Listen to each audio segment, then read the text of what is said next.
The last time I stood on a TED main stage was 20-something February 2013, and it was in Long Beach, California. And TED gave me their prize at that point in time, $1 million. I thought they would put it in my bank account, but they didn't actually. They gave it to the university. But anyhow, here I am again on a TED main stage. I spent the $1 million. Okay. I'll tell you what happened next. I thought I'd give you a report on what I did with the money and where we are at this point in time. It's not all gone, there's just a little bit left. When TED gave me the prize, they also gave another prize, a smaller one, to Sundance Institute to make a documentary on the whole project. The documentary will be called The School in the Cloud. At the moment, the documentary is not finished, but I got hold of a trailer, and I thought you might enjoy watching that. What is the future of learning? Could it be that we are heading towards, or maybe in, a future when knowing is obsolete? Could it be that we don't need to go to school at all?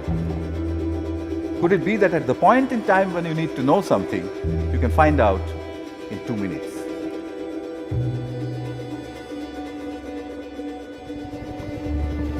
My wish is to build a facility where children go on these intellectual adventures, driven by the big questions which their mediators put in. It's a facility which is practically unmanned. It will be called the School in the Cloud.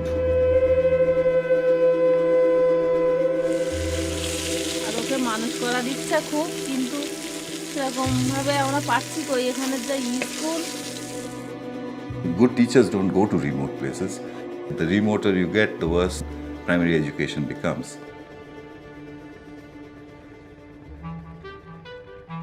I don't know how to build a school in the cloud because I've never built one. So I'm trying to figure out a design which, really speaking, belongs to children and is run by children. So that's what's going on. It's a great big experiment. Schools as we know them now, they're outdated. As soon as I started doing it and seeing the buzz and the enjoyment of the kids, it made me look at my lessons differently and the role of a teacher differently, less talking at the front and more handing it over to the children.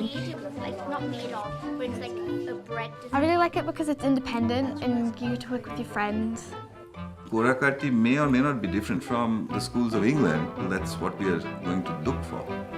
The idea is to have a complete glass front to a building here and a large screen for a full-size Skyped-in mediator.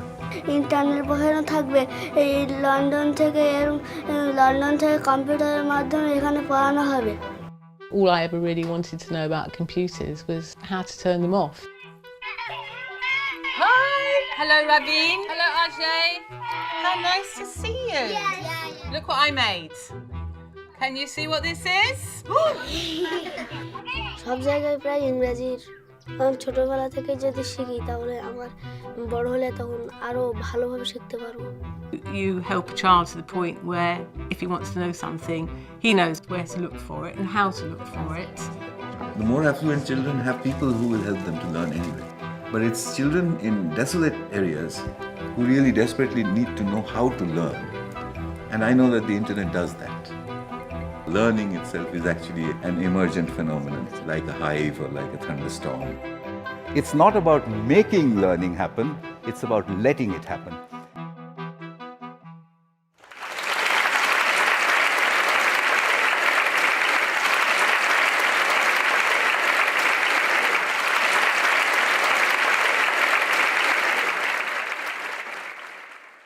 I made a project.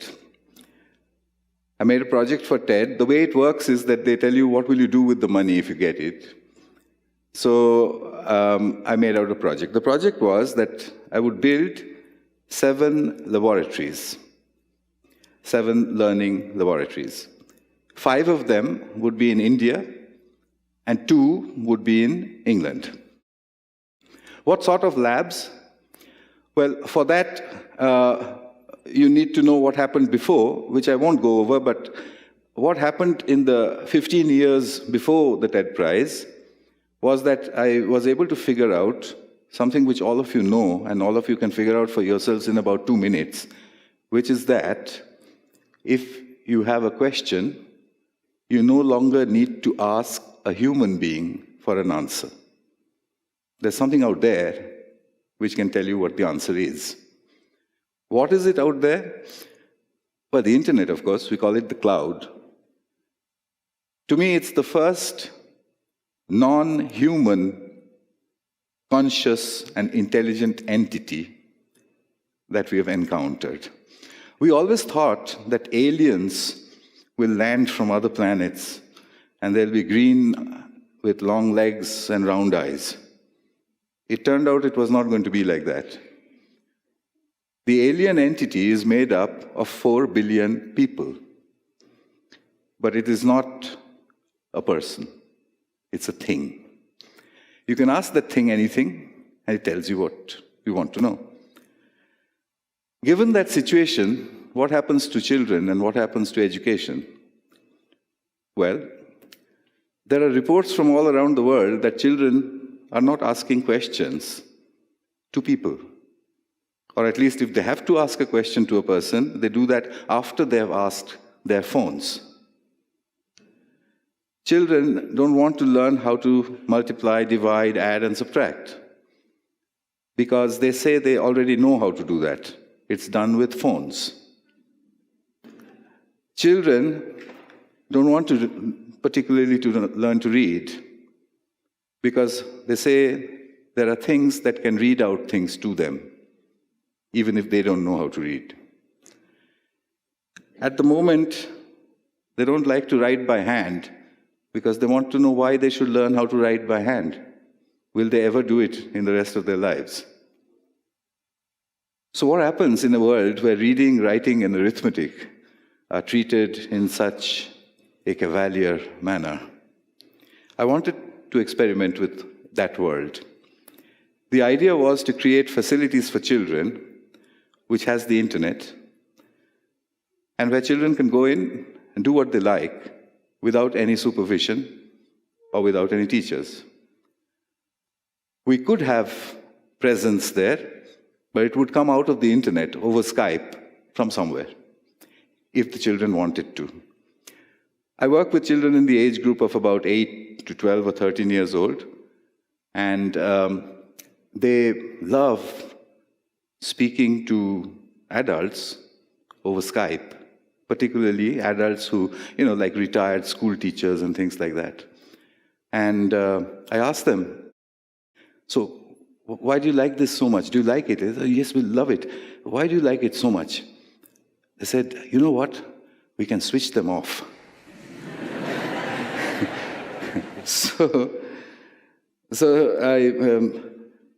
What I did after February 2013 was to first look for places and then start building.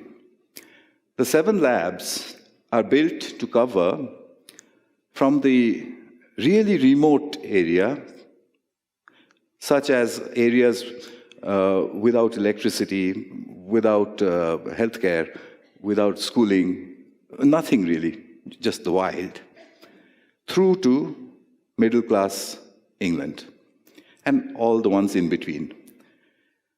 So the 7 have all been built now. I finished opening the last one just this month. The very first one was opened November 2013, the same year that I got the prize.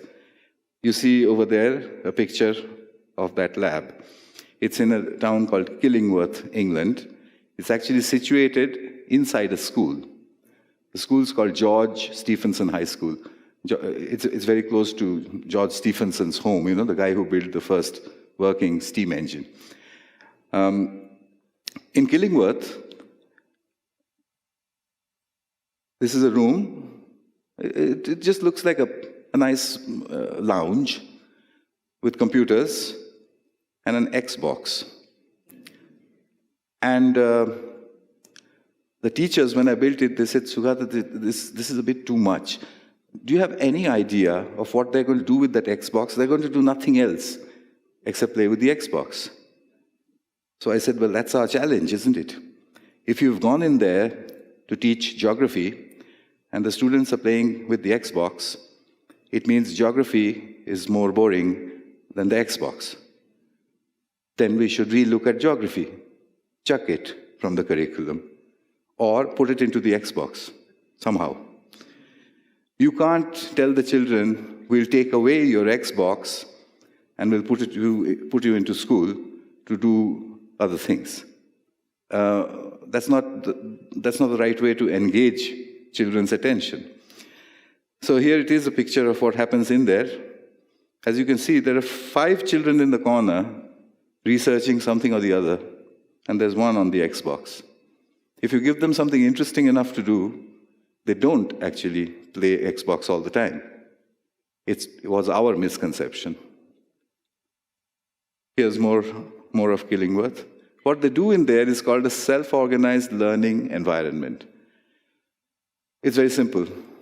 Take 5 computers, take 20 children, put them in there, ask them a question. The question has to be an interesting one, what we call a big question. What's a big question? Well, it can be all kinds, but let me give you an example. A big question could be, can trees think? Okay? If you give that question to children, they'll first sort of mutter with these, trees, no, they can't. Yes, maybe they can. I don't know. And then you just leave them alone. And you say, well, I don't know the answer either, but why don't we look for it? And this will happen, what you see on the screen over there. And about 30 or 40 minutes later, they'll come back to you. And they'll come back not with childish observations. They'll come back with the nature of thought. They'll come back with the latest advances in biology, etc. That's called a self-organized learning environment. Here's one that we did in Kalkaji, New Delhi. It has on the wall a Skyped-in mediator, as you can see, and it's a girls' school. The girls couldn't speak any English to start with. We opened it in February 2014. I put in a team of observers to measure their beginning levels of English, which was close to 0. And then I said, we will measure every 2 months or so. After about 3 days, I was talking to this mediator that you see on the screen over Skype, and I was asking her, how's it going there? So she said, oh, very nice. Those girls are really nice. One of them said to me, when are you coming next? So I said, what? In what language did she say that? And the mediator said, in English. So when I sent my research team in after a month to measure the level, she reported that it's too late. It's done already. I've never seen anything happen so quickly, so I went to Delhi to ask the girls. I said, how did you do that so fast? Well, they gave me an answer which was quite astonishing. They said, you know that woman who comes on the TV screen, she doesn't understand anything other than English. It's as simple as that. This is a little town called Newton Aycliffe in England. County Durham, if you remember the map, it's in the northeast. This school is called Greenfields, and we have a school in the cloud there. What they've done is they've made one of their walls glass. On the other side is a green, typical English green countryside. Inside, they've put in AstroTurf, so that when you enter the room, suddenly you feel as though you're outside, because of the turf merging in. And they put park benches and gas lamps and things like that, and a few computers scattered in there. So the children come into that room, and when you leave them alone, by the way, when you do a self-organized learning environment, you don't stay there. You, the teacher, don't stay there. You go out. So you start the session, and you go out, and from the other side, which is also glass, you can observe them. Anyhow, once, very recently in Greenfields, a group of 8-year-olds were sent into the room by their teacher. And the teacher said, and we often do this in Souls, we say to the children, for the next 45 minutes, I can't talk to you, you can't talk to me. There's no communication. You're on your own. And there's the big question. So she did that. And these 8-year-olds sort of went and they're doing things. After a while, remember what she had said, you can't talk to me and I can't talk to you. After a little while, one of them came up to the glass window and he had a piece of paper in his hand and he held it up. On it was scrawled the words, help, we are stuck. She didn't say you can't communicate with me, she said you can't talk to me. Okay, I thought that was clever thinking. Here's another view of Greenfields. Another one. Chandrakona in Bengal. It's a pretty remote area. If you can think of the map of India, think of the eastern side, the side that point or is close to Burma and Thailand. This is somewhere there. In Chandrakona, we have this structure, and we built a school in the cloud. The parents came there. They're all farmers. And they said, what are we supposed to do here? They said, you're supposed to send your children here. So they said, what for? So I said, they'll learn things here. They pointed to the computers and said, from those TV screens. I said, they're not TVs, they're computers. They said, well, isn't that the same thing? I said, no, not quite. And they said, who will teach them? I said, they will teach themselves. How can they? I said, they'll use the internet. What's the internet? Where do you go from there? This is what it looks like inside. If you can see it, you'll see at the far end an Australian gentleman who talks to the children. I hate to think of what will happen to their accents, but otherwise they love him.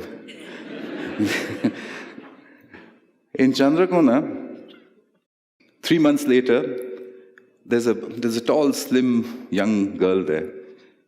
So she was standing around. I had visited. She said, we really love this place. So I said, for what? So she said, you can find out all sorts of things here. I said, like what? What are you finding out now, today?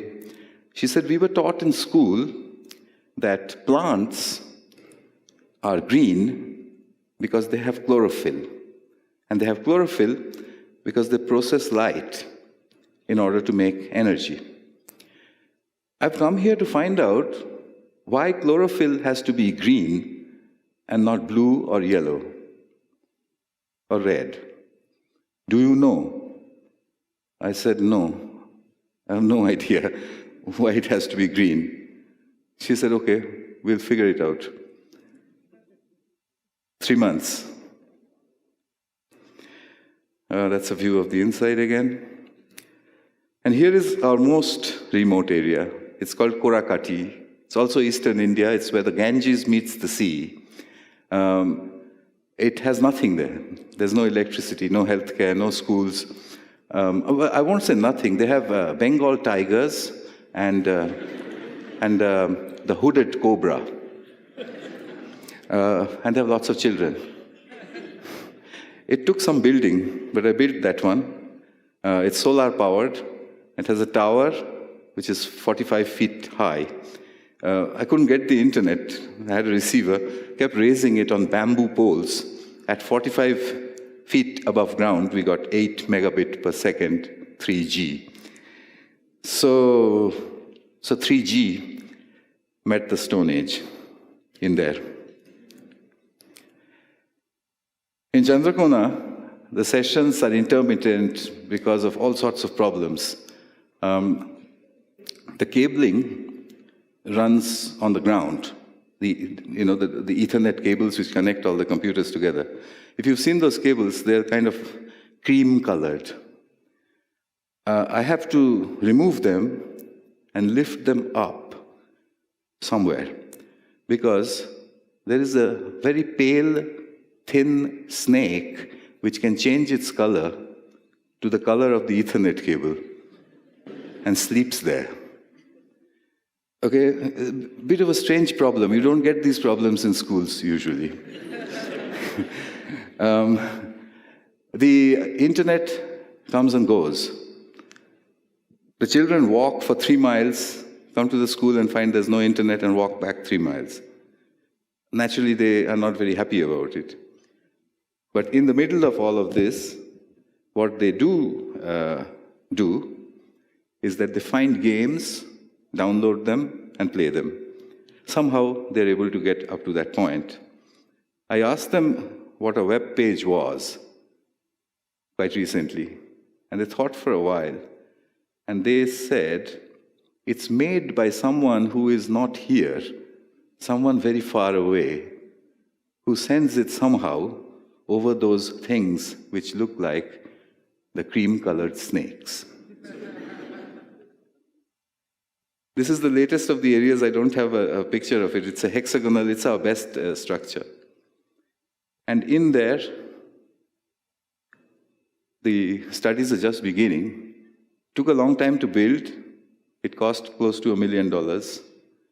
But there are 1,000 children, 1,000 very interesting children added to the cloud. Thank you.